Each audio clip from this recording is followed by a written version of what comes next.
With multiple prominent politicians testing positive for COVID-19, there's been a lot of talk about who is quarantining and isolating right now. We've had our Verify team breaking down the recommendations. Here's Jason Puckett. There are now many people in President Trump's inner circle that have tested positive for COVID-19. While we don't know exactly where they all got the virus or who initially spread it, the photos from the Rose Garden last week during the nomination announcement of Judge Amy Coney Barrett to the Supreme Court show many who've tested positive in close proximity, including President Trump, First Lady Melania Trump, Senator Mike Lee, Senator Thom Tillis, Kellyanne Conway, Notre Dame President Reverend John Jenkins, Chris Christie, Press Secretary Kayleigh McEnany.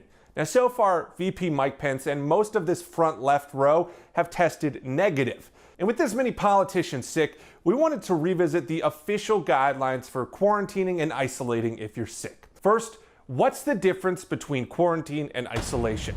Well, according to the CDC, isolation is when someone who is sick or tested positive for COVID purposefully stays away from others, quote, even in their own home. Now, the CDC recommends you isolate for at least 10 days after symptoms first appear and until you go at least 24 hours without a fever.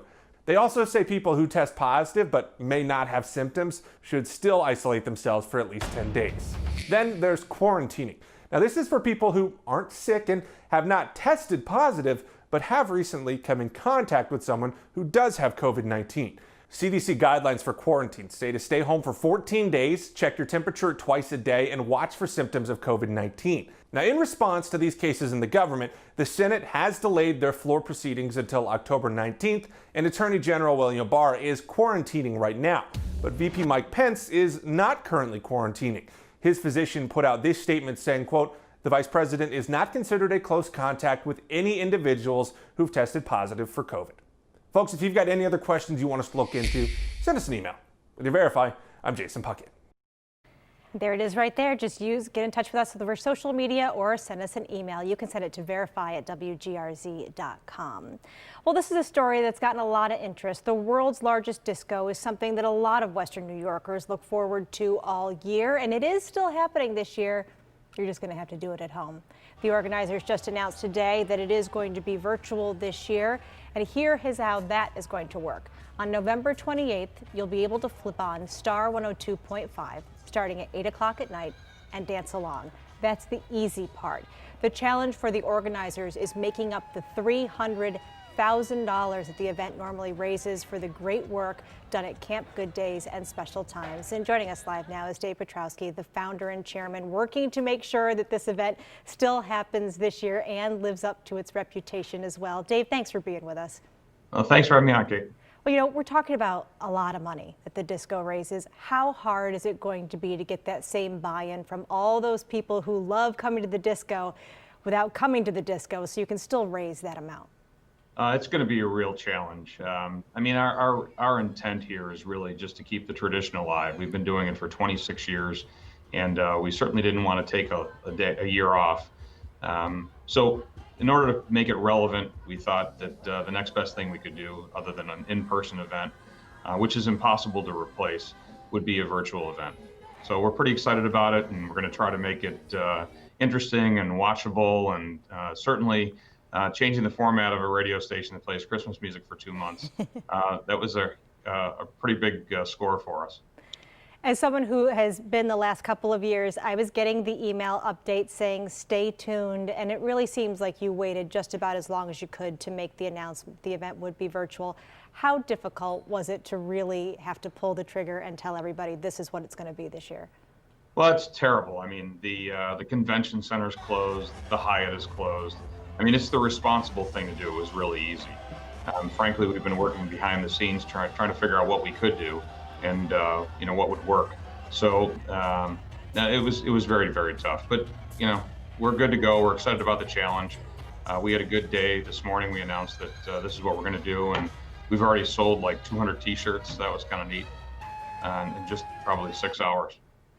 2020 has kind of been the year of disappointment, I would say, for most people. Do you have a message for those disco diehards who attend every year? They're probably bummed out that this year is going to be different.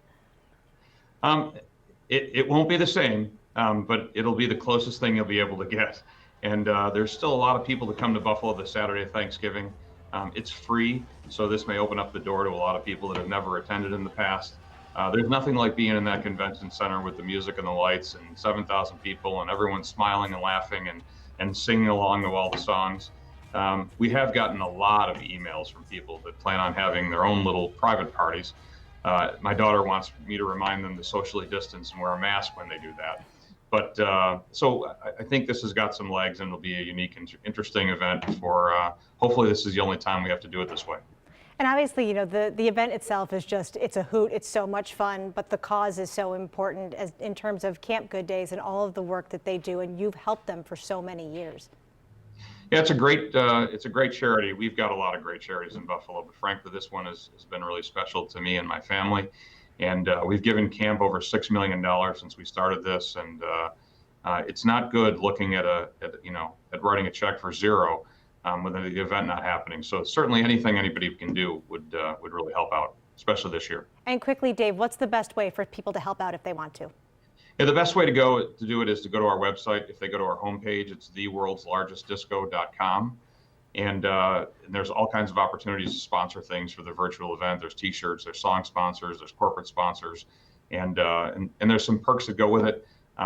Frankly, it's somewhat difficult to get tickets to the event. So if you buy a T-shirt, you're guaranteed the opportunity to buy a ticket to the event next year. If you sponsor a song, you're guaranteed the opportunity to buy 2 VIP tickets. Why is that important? We sold 1,800 VIP tickets in 40 minutes last year. So you won't have to wait in line. You don't have to sweat it out with Ticketmaster in the morning at 10 o'clock when we go on sale. All right, good stuff. We have to leave it there. Dave Pietrowski from the world's largest disco. Thanks so much for being with us. Thank you very much for your kindness. I appreciate it. And thank you, everybody, for watching. Remember to keep texting us your questions and your comments, 716-849-2200.